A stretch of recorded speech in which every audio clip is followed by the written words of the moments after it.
together around the Lord's Word. And we come on this Epiphany day to the Epiphany, and the Epiphany, Matthew 2, verse 1 through 12. And with the Epiphany, as we go forward through this whole next season with Sundays after Epiphany, who is Jesus? Who is this one who has come? And the Epiphany, as we go through the reading, looking at the wise men from afar, the Epiphany, this is the King. The King, period.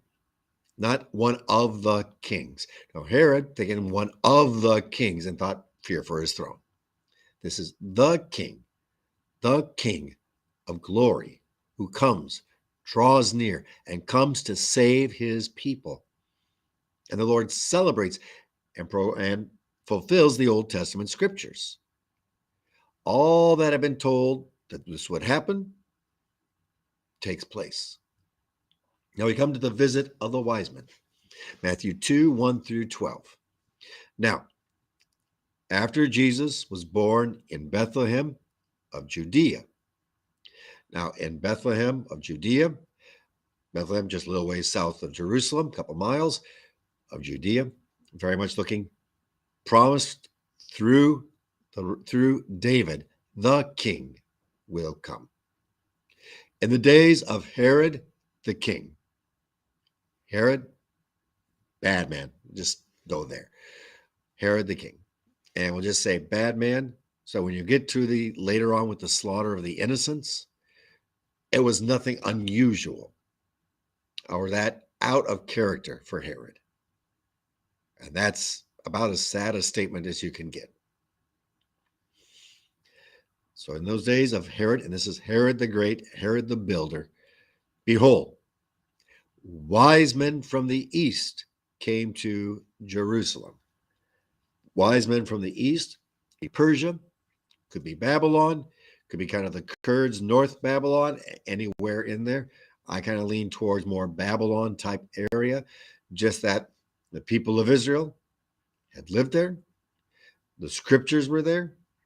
There was a good Jewish population there because of even after hundreds of years, many had stayed and not come back after the exile. Now, Persia, Iran today, they had a lot of the texts that had gone there too, so possibly there also. So from the east, in that vicinity, which would have been a significant travel to get to Jerusalem, and they're looking for the king. And as they're looking for the king, they go to the capital. Makes good sense.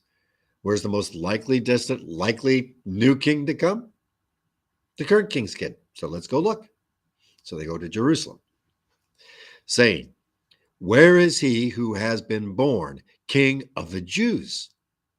For we saw his star when it rose and have come to worship him.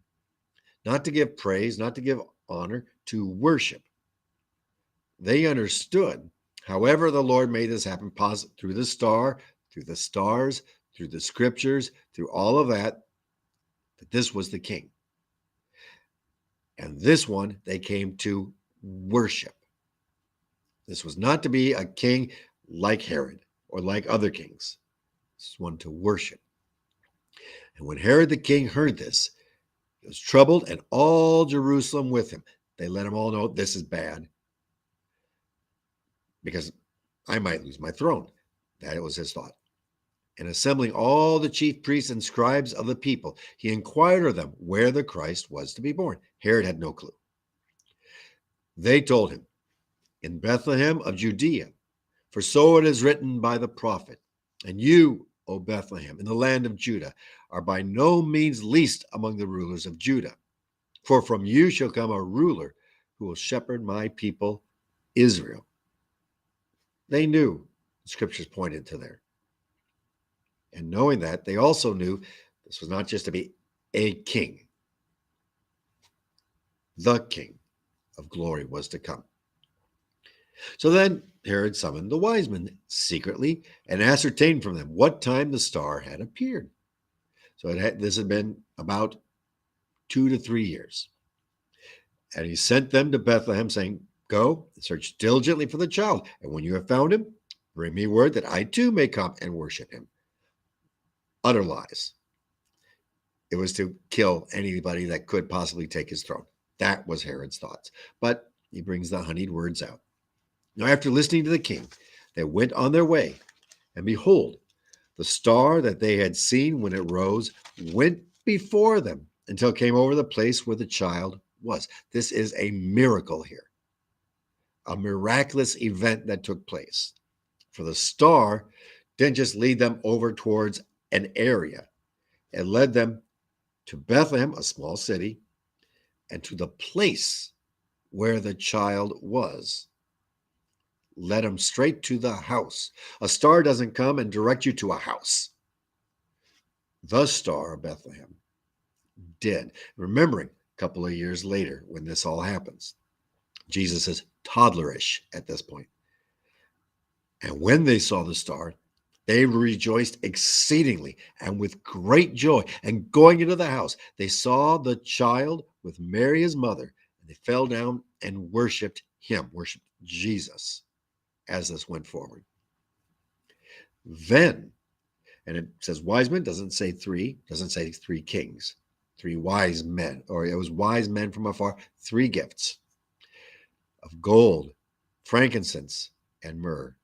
Gold, very precious. Frankincense and incense, as well as pleasing, especially used in the temples. And myrrh, used for embalming. All very usable for a family that's about to go into Egypt. And being warned in a dream not to return to Herod, they departed to their country by another way. Who is this Jesus? One that we should rejoice and have joy? Who is this Jesus? One that we should worship. Who is this Jesus? The Christ, the promised one, God himself, Emmanuel, with us. In that name we pray.